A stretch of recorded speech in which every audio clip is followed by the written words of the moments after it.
예, 여러분 반갑습니다. 6월 16일 월요일 아침입니다. 베드로 전서에 이어서 베드로 후서 말씀입니다. 베드로 후서 1장 5절부터 11절까지의 말씀 함께 나눕니다. 우리 말씀 같이 봉독할까요? 5절부터 11절까지입니다. 그러므로 너희가 더욱 힘써 너희 믿음의 덕을, 덕의 지식을, 지식의 절제를, 절제의 인내를, 인내의 경건을, 경건의 형제 우애를, 형제 우애의 사랑을 더하라.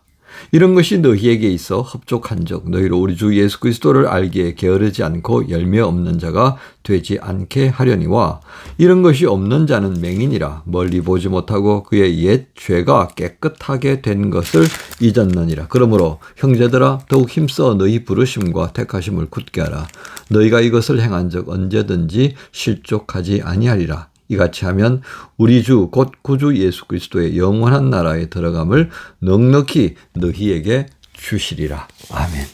예, 오늘 말씀의 제목은 믿음에 더하여야 할 것, 믿음에 더하여야 할 것. 이런 주제로 함께 말씀을 나눕니다. 우리는 지난 금요일 날 이제 베드로 후서 1장 1절부터 4절까지의 말씀을 나누었습니다. 그 말씀의 중요한 부분은 우리가 큰 약속을 받은 사람들이라는 겁니다. 그리스도인은 어떤 사람이냐? 약속을 받은 사람이다. 그 약속은 미래적인 사건이죠. 그죠? 미래적으로 우리가 누리게 될 하나님의 복이다. 이렇게 말씀할 수 있겠습니다. 그러니까 그 약속을 바라보고 살아가는 사람은 오늘을 어떻게 살 것 같습니까? 정욕대로 살지 않죠. 절대로 그냥 살고 싶은 대로 그렇게 안 삽니다.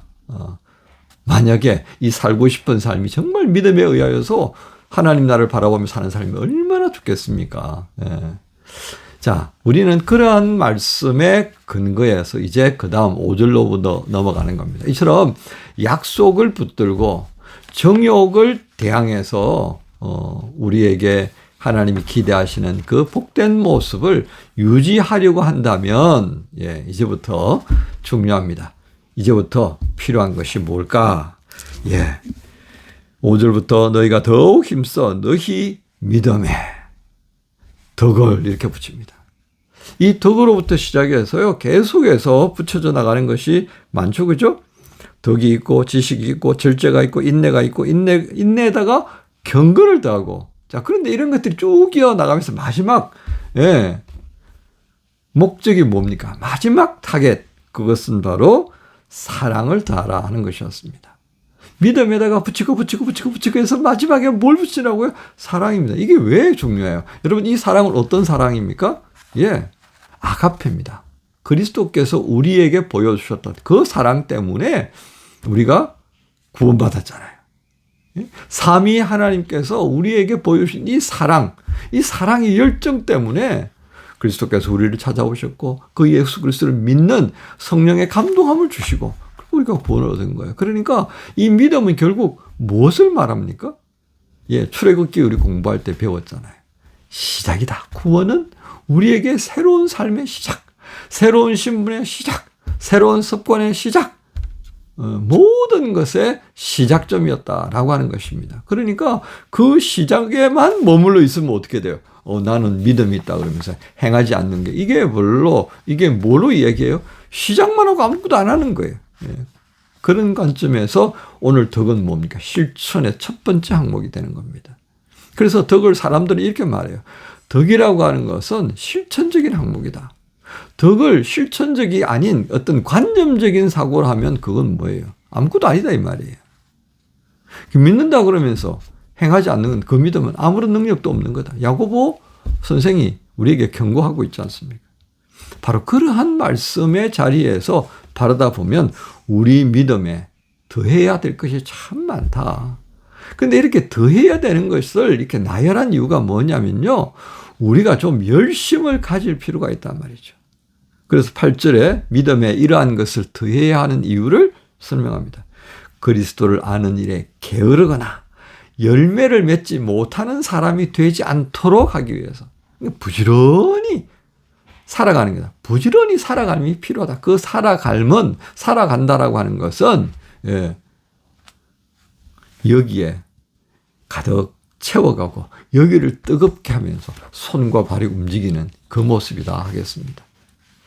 자, 그런데 이것이 없다고 한다면 이런 게으름이나 열매를 맺지 못하는 모습으로 살아가게 되면 그것이 어떻게 될 것 같아요? 9절에 보면 즉 믿음에 이것이 덕으로부터 시작해서 사랑에 이르는 그 모든 것들을 다 빠져버리고 믿음에만 머물러 있으면 어떤 결과가 올 것 같아요? 예, 근시안적인 신앙의 사람이 되어버립니다. 근시안적이고 앞을 못 보는 사람이 되는 것. 그리고 다른 사람들에 대하여서 아주 그 강팍한 사람이 된다라고 하는 겁니다.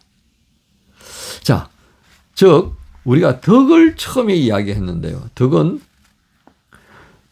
우리에게 주셨던 믿음을 실천하는 모습이죠. 실천. 예, 아멘 하고 살아가는 모습. 예. 주님께 기도하고 살아가는 모습. 이런 것들이 결국 어디로 가야 된다는 겁니까? 나는 용서받은 사람. 그 용서받은 사람은 스스로를 낮출 줄 아는 사람입니다. 긍휼을 베풀 줄 아는 사람. 이렇게 이제 모든 것들이 풀어져 나가는 거죠. 그러므로 베드로후서에서 권면하는 믿음에 더해야 할 것이 왜 이러한 것이 되는지를 우리는 조금씩 알아갑니다. 세상적으로 보면 교양 있는 사람이 괜찮아 보이죠. 그래서 교양 있는 사람. 그런데 그것은 세상적 관점입니다.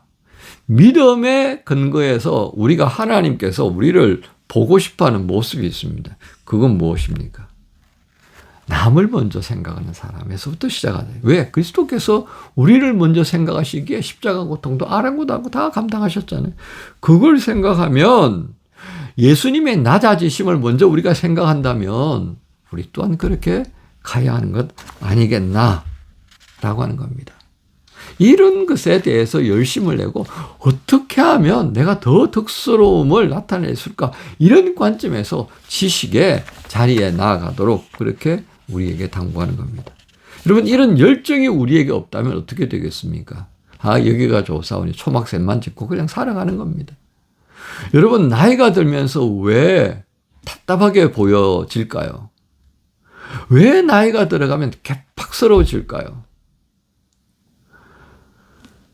살아가는 날 동안에 연륜이 쌓여져 가면서 말이죠. 타인을 향하여서 내가 열려지지 않으면 그렇게 됩니다. 새로운 지식에 대해서 듣고자 하는 마음이 없다면 그렇게 되는 거예요. 그래서 독불장군이죠. 자기 스스로가 옳다고 여기고 스스로 옳다고 여기는 대로 살아가니까 다른 사람에 가까이 올 수 있겠습니까? 못 오는 거죠.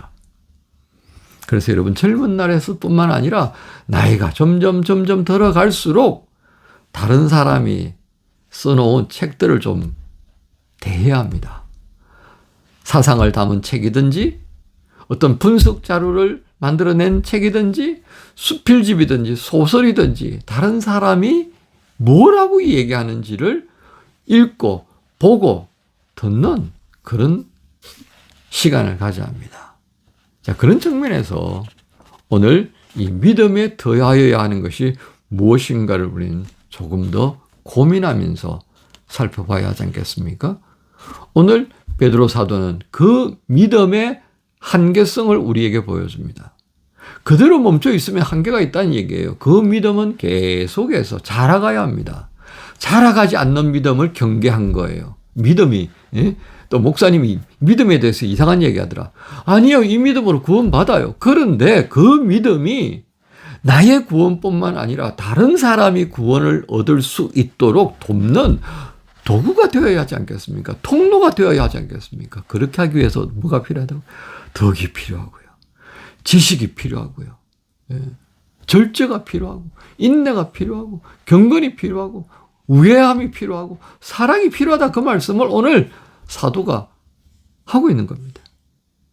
사랑하는 지체 여러분, 우리가 받은 이 믿음으로 말미암는 구원, 거룩한 일을 시작하게 만들어준 출발점이 되었습니다.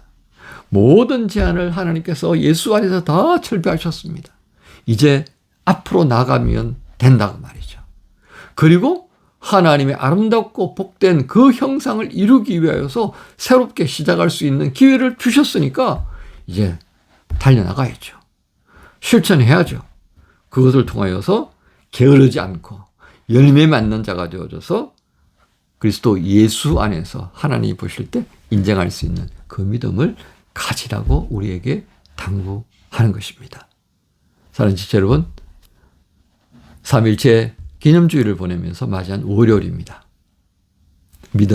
믿음이 대해지는, 그래서 그리스도께서 우리에게 보여주신 이 사랑을 실천할 수 있는 복된 성도의 모습이 되기를 소망하면서 오늘도 이 믿음이 자라가게 하시는 성령의 인도하심 앞에 감사하며 할렐루야, 예, 영광을 올리면서 힘있게 시작하십시다. 주께서 우리를 도우실 줄로 믿습니다. 주님 감사합니다. 믿음의 그 은혜를 덧입게 하셔서 구원을 얻게 하셨습니다. 이 구원이 이제는 열매를 맺고 이 믿음으로 열심히 있고 부지런하게 살아갈 수 있는 그런 구원받은 자의 복된 모습이 내 안에서 이루어지게 하여 주옵소서. 감사합니다. 예수님 이름으로 기도합니다. 아멘. 나의 안에 거하라. 나는 내 하나님이니 모든 환난 가운데 너를 지키는 자라. 두려워하지 말라. 내가 널 도와주리니 놀라지 말라. 내 손 잡아주리라. 나의 안에 거하라. 나는 내 하나님이니 모든 환난 가운데 너를 지키는 자라. 두려워하지 말라. 내가 널 도와주리니 놀라지 말라. 내 손 잡아주리라. 내가 너를 지명하여 불렀나.